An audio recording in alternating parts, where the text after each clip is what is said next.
कहेला इतना बेहाल भइल बानी कहीं दरवाजा में लिख दी जवानी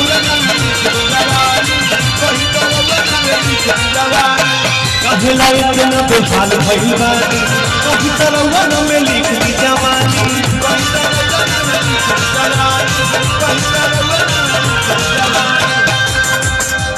देखिए कि हम कहीं मन जाला डोली अरे बोला बोला एक कबूतर नीचे छोड़ बुकी ऊपर। आजकल ऊपर का ही जमाना है। हे मुखिया जी मुखिया जी हे मुखिया जी मन होते बोली कहीं तरह खाई पर दास वाला गोली हे मुखिया जी मन होते बोली कहीं तरह खाई पर दास वाला गोली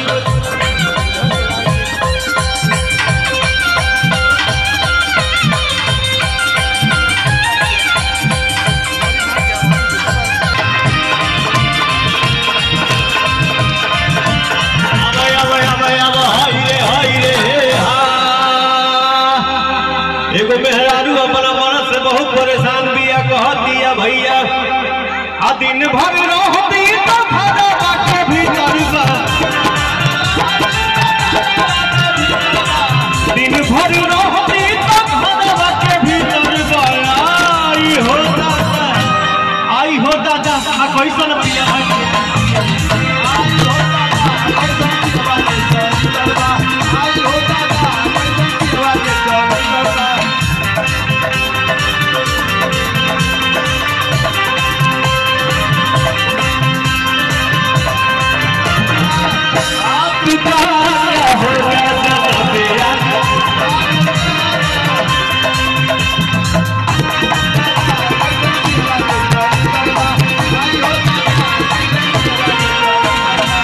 नदिया से सुनी रज टोली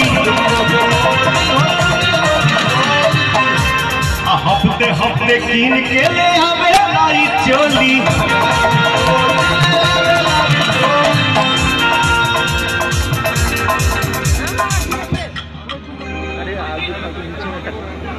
हम कभी भी रोक देते हैं। एगो गाना के लाइन हमके आपके याद आ गई। माहौल में अगर केहू अनबैलेंस ना भइल तो फिर मजे ना आइल पार्टी के। और कोनो सेवा होके चाहे ना होके, लेकिन ये सेवा होके अनबैलेंस हो जाए तो नेक्स्ट डे चर्चा होगा यार गजब पार्टी बनाए सब, क्या मजा आ गया, मजा आ गया। तू कहे के हवा देता ये तो सही ठंडा लागत है।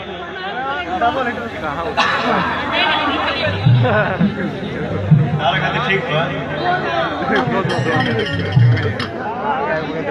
हाँ, लाख व्यवस्था कर दिया जाए और पार्टी में वो ना रहे तो लोग बोलेंगे कि कोई व्यवस्था नहीं है।